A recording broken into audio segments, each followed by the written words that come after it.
Welcome to the next episode of the Existential Files. Hello, Louis. Hello, Matthew. Lovely to join you on this occasion, and I gather we have a very, very special guest. I mean, Are you able to introduce a little bit, or should we ask him to introduce himself? I don't like to say any of our guests are not very, very special, but today we're joined by philosopher Arthur Witherell, who has written fairly extensively on why the universe exists. This is a question that you and we've chatted about a few times on this podcast, but it's a question that really does fucking irk me. Why the universe goes to the bother of existing. So, Arthur, do you want to give us a little introduction to yourself, or straight into the question if you want to? It's up to you. Well, no, I mean that introduction is pretty much fine. I could only add that, as I said before, this is something that also irks me, and has done so for a very long time. I can remember the first time it actually occurred to me, kind of spontaneously, and I thought, well, if anything deserves examination, it's that question. All of these years later, I still don't have. I'm still kind of searching. I'm still nothing really quite nails it in a perfectly satisfying way. So, of course, many people will take a religious perspective, but I'm assuming then, as a philosopher, you're doing what you can to sort of reason this through and saying, well, what? Because again, when Louis and I have spoken about this in the past, I often feel as though, as a somewhat naive observer of these kinds of questions, is there ever going to be a satisfactory answer? And I think sometimes Louis suggests to me saying, well, it's even a kind of question which is a difficult one to ask in the first place, but at least all three of us have felt at times we have wanted to ask that question. And it sounds like you have then spent quite a lot of time trying to deeply explore possible routes to a potential answer, or why we may not get an answer. Yes, that's correct. Yeah, and I think that is the actual the choice that you make, because you either say, look, there's some kind of explanation. It might be something we don't properly understand yet, or we just have to say, that's it. The universe exists, and there is no reason that we just have to somehow be satisfied that it's a brute fact, and we can't say anything else. I mean, I was sitting in bed this morning talking to my partner about this, as I'm wont to do, and I said, as somebody who, I see the universe as pointless, and I'm an atheist and stuff, but I still sit there and I think, well, why does the universe go to the bother? If there is this kind of, I think that to some extent physics tells us there's an economy, isn't there? The universe doesn't generally seem to do things if it doesn't have to do things. So we say, I think, there's no such thing as a free lunch, for example. But the universe does seem to be this free lunch. And you just think, well, why the fuck are you, why? I mean... Well, that's, I mean, what you've expressed there is a principle from physics. But there are other principles in physics which do suggest, multiverses, for example, or the idea in quantum mechanics that if anything is possible, then it will happen. Sure, and I must admit, I mean, now I wrote to you, Arthur, because I'd seen a paper that you wrote on the zero ontology, which is a kind of a speculative theory about why the universe exists, and we can talk about that in a bit. But I mean, I have a great sympathy for the multiverse, and I must admit, I was reading one of your papers, and I was kind of hoping that you mentioned fractals, and I think you ended your paper, fundamental question. I think you mentioned fractals in the very last part of the paper. I mean, I think that Mandelbrot was onto something with his fractals. And maybe the universe is a big fractal, but I still don't know if that helps us understand why the universe goes to the fucking point of existing in the first place. I mean, I don't know if you want to... Yeah. No, well, I mean, if it's all a fractal, then, and it may well be, then you can still ask, you can still stand back and say, well, why is there a fractal? Why is there a system there which has that structure? So I mean, your quest for an explanation.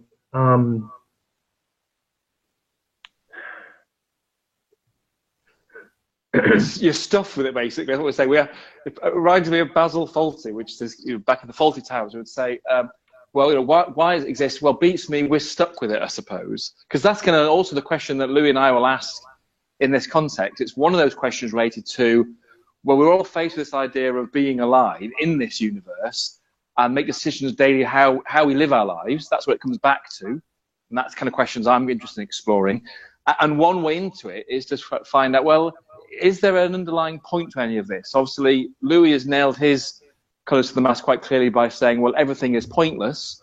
And many of our guests are kind of broadly of that same opinion, saying, well, yeah, there's no real point to any of this. It's just kind of making sense the best we can as we go along. Unless perhaps, dare I say, there is a point. No, that may rattle Louis' cage, saying, well, there isn't. Everything suggests there is no point to it. But it exists. So is it just a silly question to say, well, there has to be a reason for it to exist? Or it just say, no, it just simply exists, deal with it, get on with it, live your life, and don't bother too much about why this all happens. It just does. Yeah, no, I think that's an option. It's just a brute fact. But the problem with that option is that it does seem so genuinely puzzling. It does seem that we're in a very definite circumstance. And I mean, the other thing that a lot of theorists, philosophers, and physicists will argue is that we do actually live in a universe that is a very specific kind of something.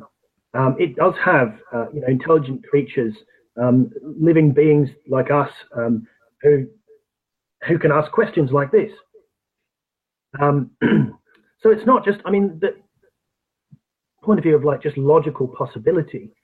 The universe might have been even less meaningful than it seems to you guys. So it might just have been, a bunch of empty space, or consist entirely of, pink elephants and custard, or something else.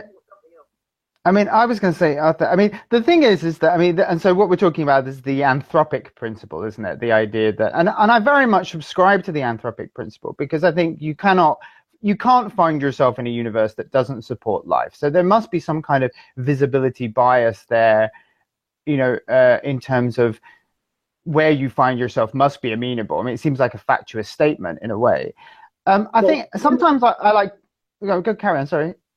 Well, only because, that's where we find ourselves. I was just making the point that from the point of view of logical possibility, it didn't have to be like this.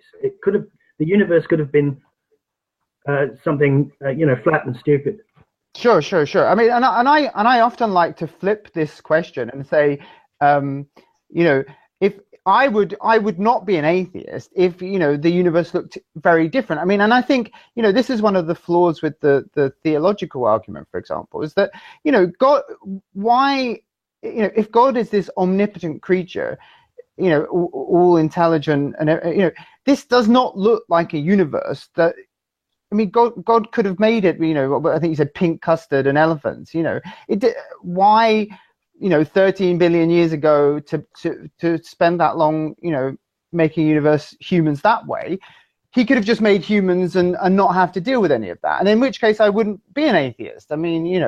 So again, you can flip the question, can't you? And say, what would the universe look like if it wasn't like this? But also I want to come back into that and say, I think as Arthur's saying is, But it is the way it is. So we can often flip questions and say, well, what if it was that way? What if it was something else? It could be, and the multiverse sort of perspective says, well, maybe all of these perspectives are playing out. But the universe, the situation we find ourselves in is this one. And therefore what we're trying to do is make sense of it. And are we on a kind of hiding to nothing by saying, well, by trying to make sense of it, you're just going to come up with some fabricated apparent meaning, such as the religious perspective, suggests, I figured it out. there is a God that exists in some kind of way, and it's that creature or deity that seems to be behind all of this, and it's that point we've got to figure out? Or is it saying, no, there's no point trying to make sense of it because there is no point to it? And I think that's where you're at, Louis, because I'm not as convinced to say there is or isn't meaning. I'm genuinely in this kind of hazy space where, I recognise we are in the universe we're in, and by its nature, we have one which clearly supports life, but it's just the way it happens to have been for us to be able to ask this question. But it's one that does appear to have meaning.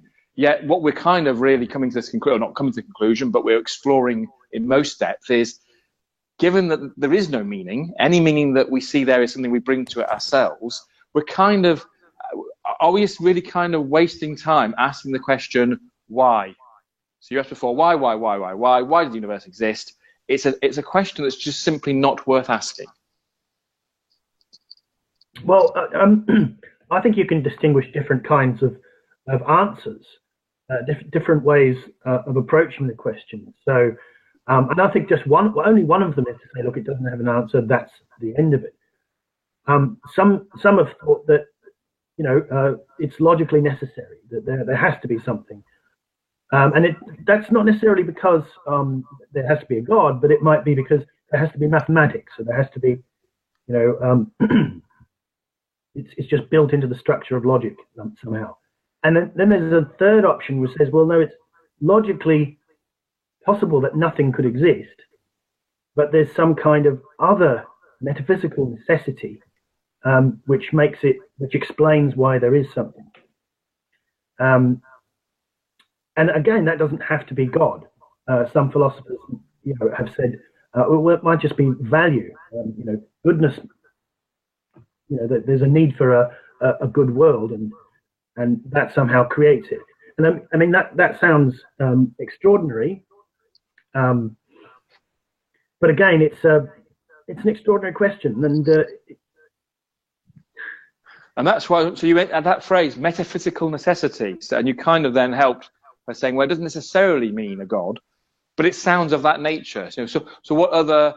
Because even if you're saying things like, value, or there is a need for something, even because if we were to entertain this a God type notion, and again, and I know this is not something we're kind of have been focusing on primarily in the podcast, but I think there are times when we would probably want to, I would want to suggest getting somebody with a theological perspective to make the case.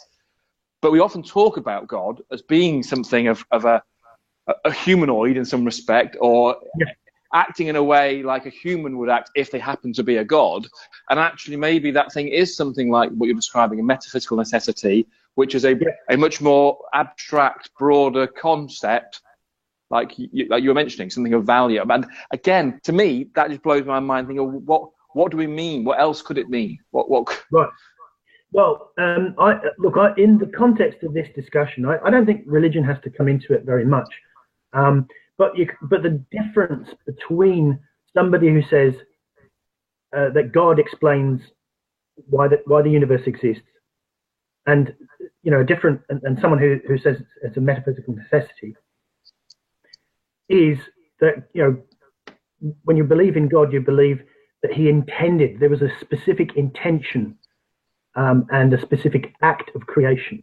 Whereas if it's a metaphysical necessity, that something has to exist, then that doesn't have to be intended by somebody. And so, for example, Max Tegmark and also David Pearce suggest that there's something in the nature of mathematics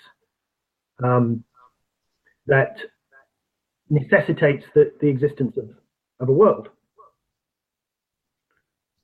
Does that mean that the world is God, or that it was created by God? Well, no. It just had to be there, which is a different kind of stopping point to the why question. Does that make sense?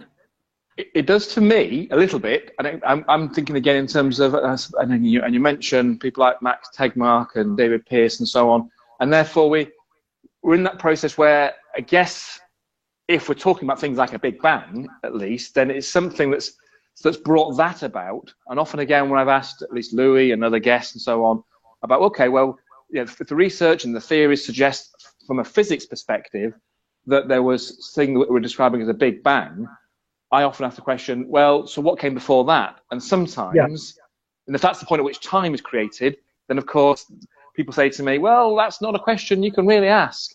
And I go, well, I'm asking it, so why shouldn't I ask the question? But at least when you're describing a metaphysical necessity, it sounds like it's that fundamental principle which brings what we're now calling the universe into being. Well, yes, but the thing about the physicists' conception of the Big Bang and of this idea that it brought things into being is that a lot of physicists don't really believe in time in the same sense. They would say that, look, even time can be captured as a mathematical structure. So what we're actually talking about when we talk about the universe as it emerged from the Big Bang is this really, really large, complicated spatiotemporal network, like lots of dots and lines, between those dots, and that could be captured. That could be, considered a purely mathematical structure, and so when you ask, well, what happened first? What brought this into being? The answer from some physicists' point of view is that, well, nothing brought it into being. Nothing ever is brought into being. It all just is.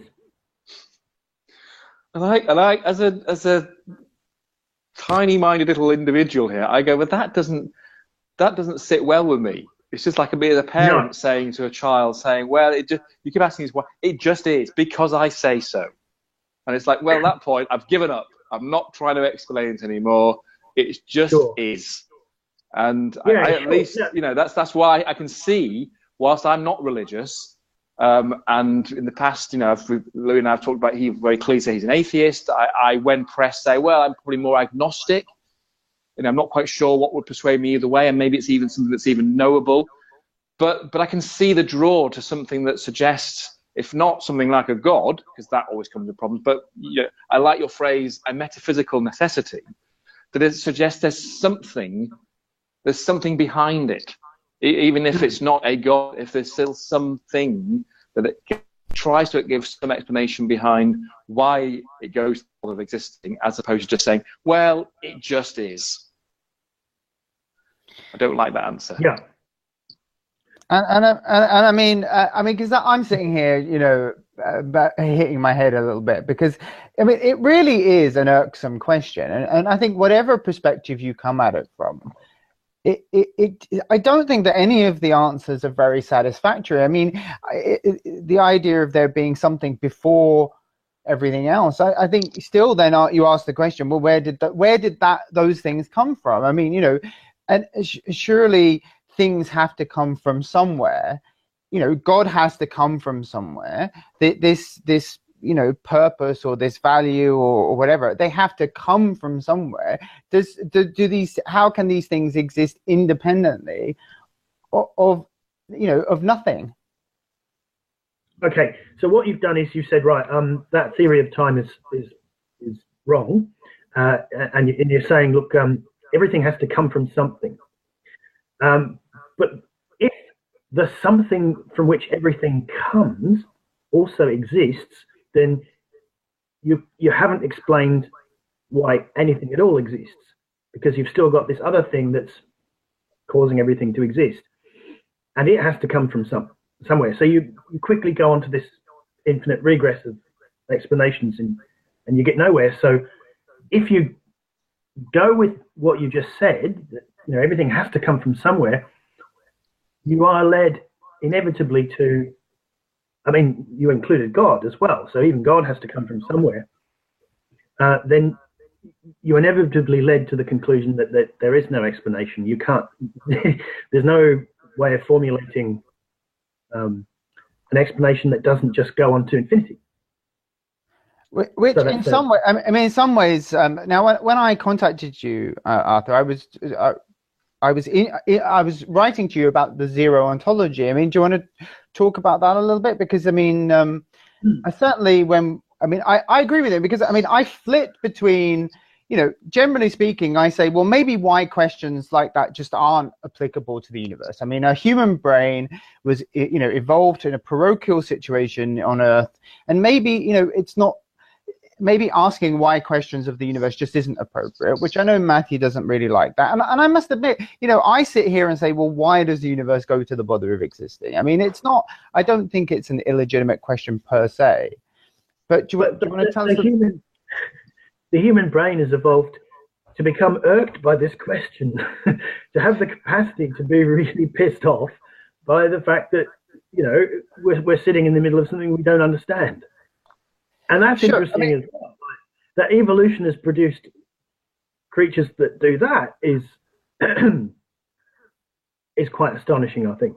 Yeah, I say that's the fucker, isn't it? It's the fact that, you know, a relatively recent part of this process has now led to, let's use the term, consciousness, or something that allows idiots like us to go, well, hold on a minute, why? Why are we here? Why is this happening? So yeah, maybe that's, you know, the irksome side of it. So I just want to just have an opportunity, because Louis has mentioned, and it's going to ask you to sort of say a bit more about this idea of the zero ontology. So Louis, first of all, so we have spoken about this a little bit, I think, on an earlier podcast some time ago. So maybe if either yourself or Arthur, in beginning to talk about that, remind me, in essence, what this zero ontology is referring to.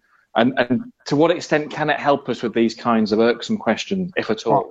Shall I let Arthur answer? Because I'm at risk of embarrassing myself with my meager understanding of the topic. But I'll let Arthur elucidate us. Well, okay, I think, I mean, I've mentioned a couple of times this idea that the mathematics is at the core. You know, mathematics is a necessary structure that has to exist. And this is a theory called Platonism, because it's based upon Plato's theory of forms. But it has emerged recently with you know, as a part of discussion in physics. Max Tegmark is another example of a person who puts this forward. But it has a lot of kind of technical problems with it, because mathematics isn't always decidable. It's not always you can have complete theories of mathematics, and so it all looks a bit wobbly in some ways. So what David Pearce does with the zero ontology is he says that the universe is encapsulated in the fact of zero.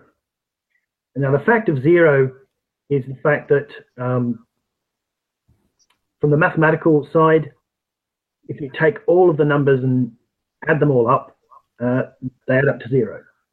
If you multiply them all together, the product is zero. It's on the physical level.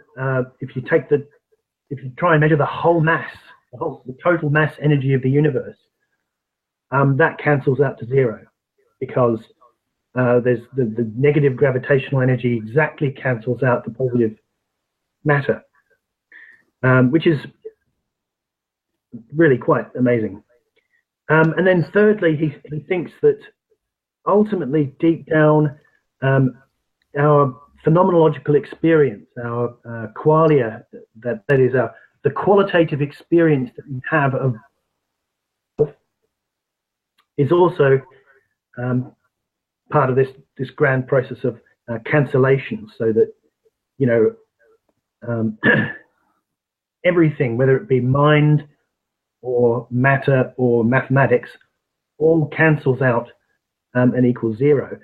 And he admits that, you know, he's talking about a theory which doesn't exist yet, that there's far too many things to pin down in the actual scientific on the scientific side of things to even formulate the theory, but he conjectures that this might answer why there is something instead of nothing. Because they're both the same thing.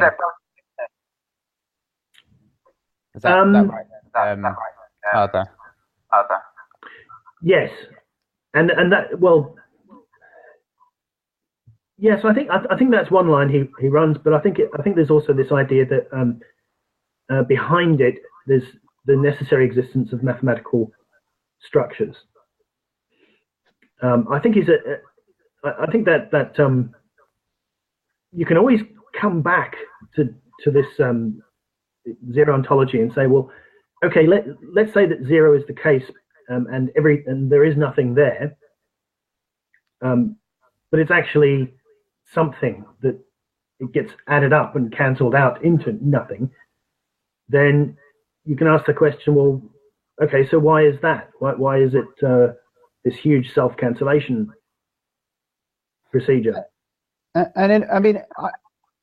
I know that I'm kind of drawn to it a little bit because it sounds a little bit like the kind of phenomena we meet in quantum theory. You know, this is a bit like the double slit experiment, you know, the particle, you know, cancelling itself out.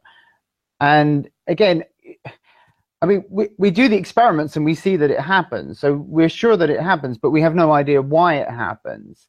And, you know, we see the universe and maybe it does all cancel out, but knowing why it does that, again, are we just left? So you're kind of saying we're still left with that why question, though. Yeah, I mean, we're left. I think he's left saying something like, well, this is the only way it could happen. Sure. And the explanation part of it, I mean, that doesn't really explain why there's something instead of nothing, but because his approach is to say, look, this is a future theory that hasn't even been invented yet, he can say, well, the real explanation will happen when we really understand all of the details. But by it being a future theory, are we talking about then what he's suggesting so far is a proto theory? And are we linking this all pretty much to David Pearce? Again, I'm asking as a naive person here, saying, is he kind of somewhat out on his own on this? Is he heralding a new perspective on things? That's right. Yeah, I think that's correct. As I said, the only other chap who in a similar way is this Max Tegmark guy. But you know, David Pearce is a kind of futurist. And he's a transhumanist, so he thinks that there is a future for humanity in transcending our own limitations, put it that way. Which makes, to me, again, sound like it's someone. Okay, so he's a futurist, and therefore there'll be a whole new future that we can't yet properly comprehend. And it's a name I'm less familiar with. It's only through this conversation, and Louis in the past have mentioned the interest in zero ontology. But the name Max Tegmark is something then that I am more familiar with, and I know that he is someone who is a physicist. I think working again, and one of these people is very interested in things like the multiple universes, and very much wanted to sort of take those ideas and give them more space. So his views again would reflect what David is saying in terms of, if you look mathematically overall, there's everything that suggests that when you bring it all together, then you get this sum of zero, which again from a lay perspective, thinking, well, the light and the dark, the yin and the yang, matter, dark matter. Yeah, I can believe that. That sounds broadly, it's all about balance, that everything balances each other. And that's what we're faced with. And one way of describing that from a mathematical perspective is this idea of a zero ontology.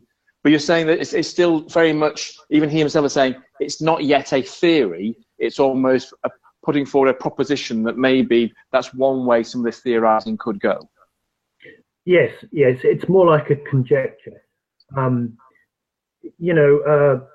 we still have a lot of physics to kind of work out.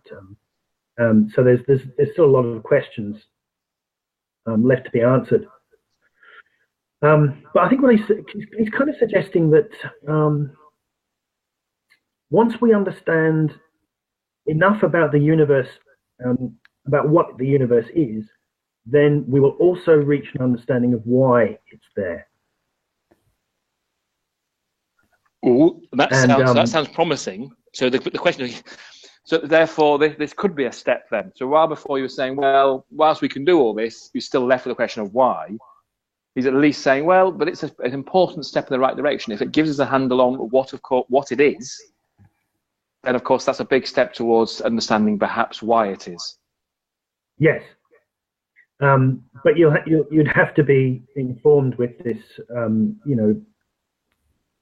perspective that or theoretical machinery that has yet to be,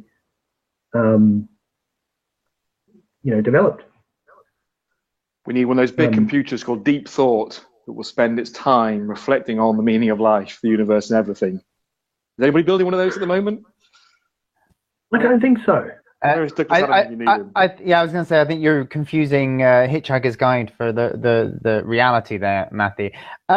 Should we, Arthur? I mean, do you want to give us? Because we often ask guests, what their personal opinion is. I mean, do you want to give us some personal opinions or some personal, feelings about these things? If you don't have to, obviously, if you don't want to. I mean. All right. So, I mean, you asked me what. You asked me just for a personal reflection. I guess one of the things that interests me about this question is the way that it kind of does reflect back on the self, on the person who addresses the universe or is astonished by it or awestruck, finds joy simply in confronting the universe in this way. And I wanted to read a couple of sentences which are by a French psychoanalyst called Jacques Lacan. He says, "I am in the place from which a voice is heard clamoring. The universe is a defect in the purity of non-being. And not without reason, for by protecting itself, this place makes being itself languish. This place is called jouissance, and it is the absence of this that makes the universe vain." And I found that in the work of a philosopher by the name of Slavoj Žižek, and it just struck me that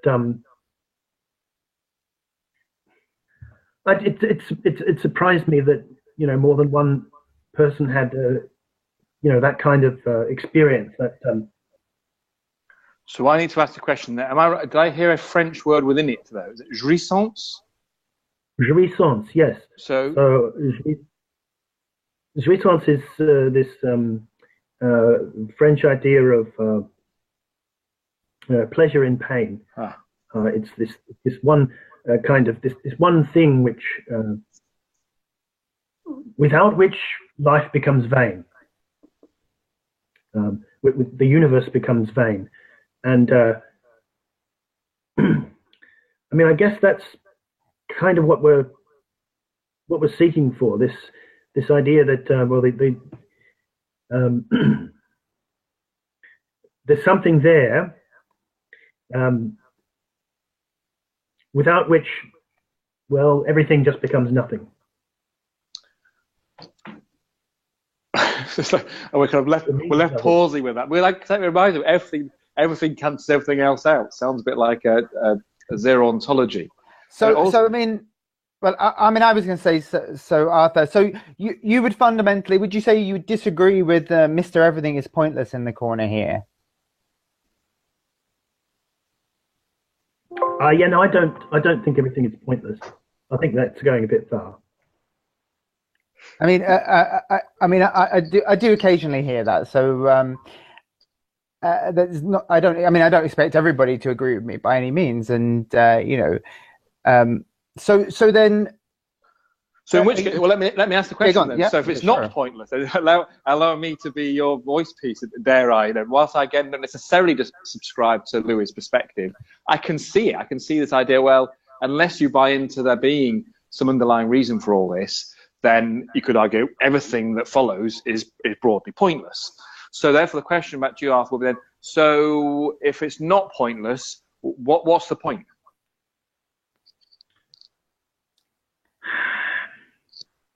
Well, you mean what's the point of life, like going on? Or yeah, because whether we focused our discussion like, okay, maybe if the universe doesn't have an inherent point to it, it just is, okay, putting that to one side, still as humans, as individuals, as beings, we have this idea of, okay, we're thrown into this world and we have what we call a life experience. Is it a case of then, let's make the best of it, let's have a nice time, let's be good to people, let's, just experience humanity in all its forms, and then we die? Why should we? What's the point? And also for me, this is where I'm kind of my interest in terms of this idea of positive psychology, or at least how we kind of still use ideas within psychology and philosophy and so on to live a life that either appears to have meaning or enjoyment or some kind of value, just so we can fill that space of life with something rather than nothing. So to me, it's asking that question again. So what is the point? Is there an underlying point to any of this, whether that's the universe in general, or even our experience of it as we pass through it as humans?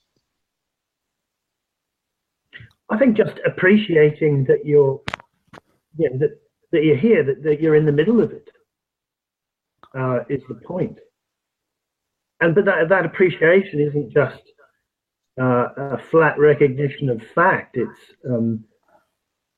recognition of the immensity of everything that, and you're sitting there in the middle of it. Because of course, of course, Arthur, I've got something you wrote here. If God does not exist, then we ought to be astonished that there is something rather than nothing, for this is a wondrous absurdity. I think this was in relation to Nietzsche, And again, for me, I'm very much of that perspective. For me, the entire universe is one big absurd, of all the way down and all the way up and all the way, inside and all the way outside. But I agree. I'm irked by it all. But again, there is this absurdity, this ridiculousness to it all as well. And again, so are you more of a reverential, awestruck? But I get the feeling that you at least appreciate the absurd feeling in the world. Yeah, but I don't see that as entirely negative. I don't think my everything is pointless isn't necessarily negative. I count myself as an existentialist, and I think that as existentialists, you're perhaps one of the most powerful things in the universe. And I don't think that necessarily is a bad thing or a negative thing. It's just a powerful thing. Yeah, that's right. So if you're happy with absurdity, if you can find joy in the absurdity of things, then I'm completely, I'm in agreement. So just to clarify, then, would you have sympathy for, the existentialist philosophers? Yeah, I do. Yeah, sure. So then it's just that if I say everything is pointless, you're just interpreting that as a negative thing. But if I say to you, it's more of an existential truth of the universe, and, actually you're left stood there naked in this universe, and now the choice is yours what to do with it. So it's not necessarily negative. It's not necessarily positive. It's, free, total freedom, total existential freedom. You then wouldn't necessarily say you disagreed with that. Is that? No, I don't necessarily disagree with that. It doesn't happen all the time. I think it's a particular kind of mood, though. Most of the time, we do have specific purposes, and maybe it's the contrast between like the grand purposelessness of things and the actual finite things that we do every day, eating, walking, sleeping, and so on. Sure, and that contrast. Sure, and so Matthew, And for example, is often telling me, because he's got a job and he's got children and a life, and you're caught up in the web of life, aren't you, Matthew? Whereas I'm almost the opposite. I don't have connections to the world. I don't have a job. I don't have a life particularly, and therefore I'm less connected to the world in that way, and therefore perhaps feel more existentially free. Yeah, and that's where some of our conversation has sort of emerged from as individuals battling their way through daily life, and I still have these questions of what should I be doing? What's the best use of my time? And if we come from this existential question of because I can freely choose what I do today and tomorrow and the day after, and how I use this bit of time I have on this planet, yet we are still often working within constraints where we do find ourselves getting a job, feeling we have to then follow the certain rules, and with that becomes other anxiety and angst and so on, just in terms of making sure we can do what's expected of us. Yet I hear very much what Louis is saying in terms of as we talk about these kind of be existential beings, and I think even there we've discussed in the past, Louis, that this is a very fairly recent occurrence though in the evolution of the planet, that we only seem to have in the last X thousands of years something which reflects people. We talk about whether it's people, animals in general, but I think we talk about often people who are in a position to go, I can now actually reflect on my choice to do things, because other animals and so on don't seem to be doing this through kind of reflecting on the choices they have. They are acting largely on instinct and just doing what they feel is required, rather than standing back and reflecting on what's it like to be alive, and what's it like to consider myself as seeing that one day I will not be here. And that seems to be a relatively recent thing that we're only seeing in humans. Yeah, well, I think that's right. I mean, it's the like animals, and in fact, some humans are dominated by the practical life. You're constantly active. You have to do work, and you have various finite practical purposes in life. But contemplating the universe is fundamentally impractical. It's aesthetic. It doesn't have, it doesn't lead you to any grand purposes in life, unless you become converted to some religion as a result of it, I suppose. But it is our address, isn't it, Arthur? I mean, we've had a previous guest on here, and he said, he was interested in consciousness. And again, I think somehow looking at consciousness is a similar kind of question, with similar great difficulties as well. And I think, it's our address. I mean, the universe, Earth, Louis, the brain, I think these are our addresses, and I think it's something that some of us like to think about as why we're here. Yes, but do you think it gets us anywhere? Well, that's a different question. I mean, does it get us anywhere? I mean, the thing is that, I mean, it depends what you mean by get us anywhere, doesn't it, really? I mean, it's certainly, asking the questions that I've asked in my life, and I was a why question from a little boy, Mum, why is this? Mum, why is that? I mean, it certainly hasn't got me anywhere whatsoever, but I mean, ignorance is bliss, but it's still ignorant. So I don't know. I think I'd rather be asked the why questions and know, but not necessarily be, very successful or very whatever, rather than an ignorant person who's blissful and happy and lots of money. And actually saying that, I'll choose blissfully ignorant. No. But I think it does get us somewhere, because whereas Arthur was saying, well, unless it gets you to the point where maybe you go, actually, I've contemplated all of this, on the basis of that, I'd have to sort of, follow a religious route, and that will affect how I live my life.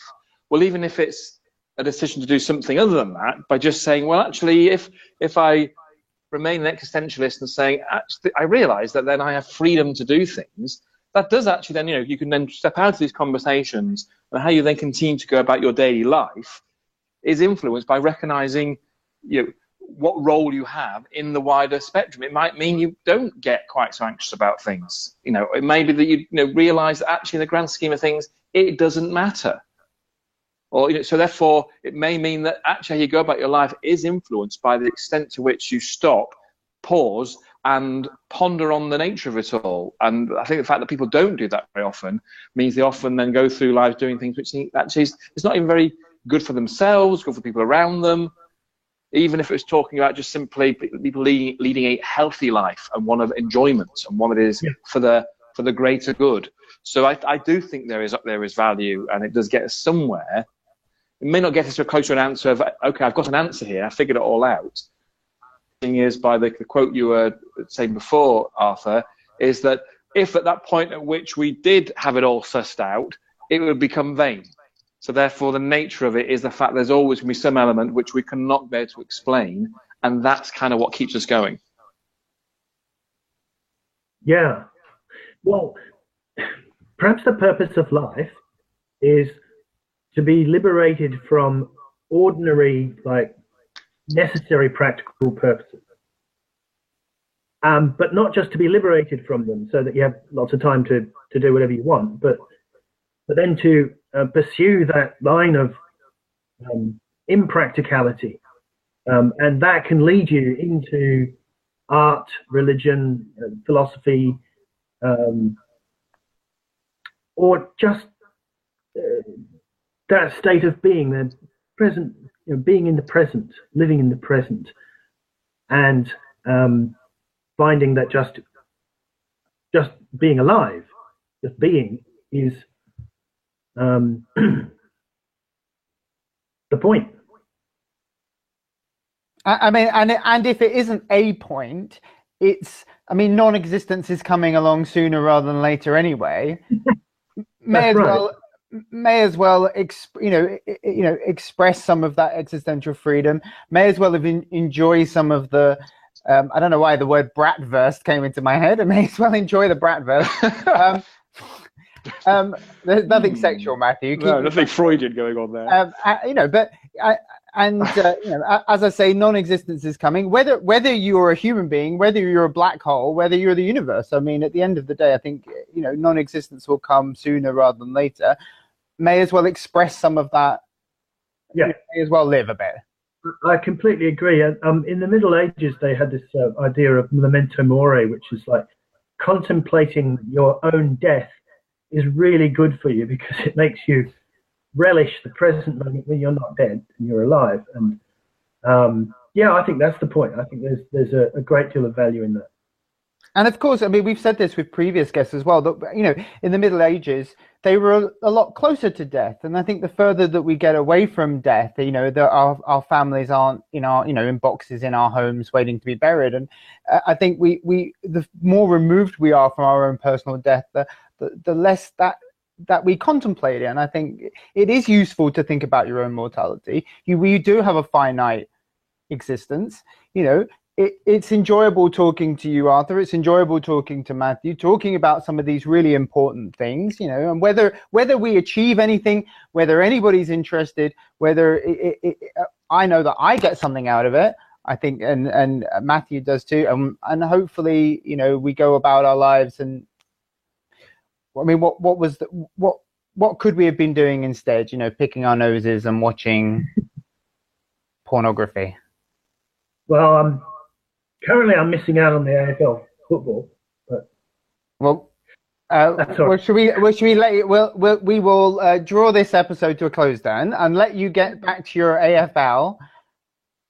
All right. No, look, it's been great talking to you. Actually, it's been brilliant talking to you, Arthur, because we always like to talk about why the universe exists. So it's a great opportunity for us to tackle what is a really head-hurting topic. Absolutely, and thank you, Arthur, because again, you've given us more to go away and Louis and I to sort of mull over and explore and deepen our understanding. So thank you for that. Appreciated. I hope your team. I hope your team wins, Arthur. Oh well, my team's playing tomorrow, so there's a match on tonight as well. It's not. I didn't really mean anything by that, but I didn't. I didn't mean to sort of like. No, I'm joking too, by the way. I mean, I'm not sitting here with my handbag going, "Oh, we wanted to watch the football, not talk to us." I mean, it's not, I think what's nice about that is at the end we've kind of realised that we have, and Arthur's very helpful in sort of saying, well, I think we can create. It's back to this idea of creating a purpose of life, and perhaps if it isn't the point, if the point you suggest isn't the one, it's a fucking good one. And I think actually when you look at the kind of things that people are doing, which are artistic and creative and so on, it's in those moments where people are probably living their life to the full and expressing something of what it is to be the experience that they're having. And it is that challenge between how you do some of that alongside the things which I often get very much more than irked by, but it really flounders me when it's the getting up and there's things I know I have to be doing today in order to meet my requirements, and actually finding ways in which you can do more of this. This has been a creative opportunity to explore ideas. We didn't know precisely what we're going to talk about right now, and I go away for the rest of today with more things to mull over, more things to consider. So I do think we're adding in some small way to that ongoing discussion, at least within the bounds of this podcast. So I want to say thank you for that. Yeah, thank you very much, Arthur. It was brilliant. Okay, thank you. Cheers for now. Bye-bye. Bye-bye. Bye.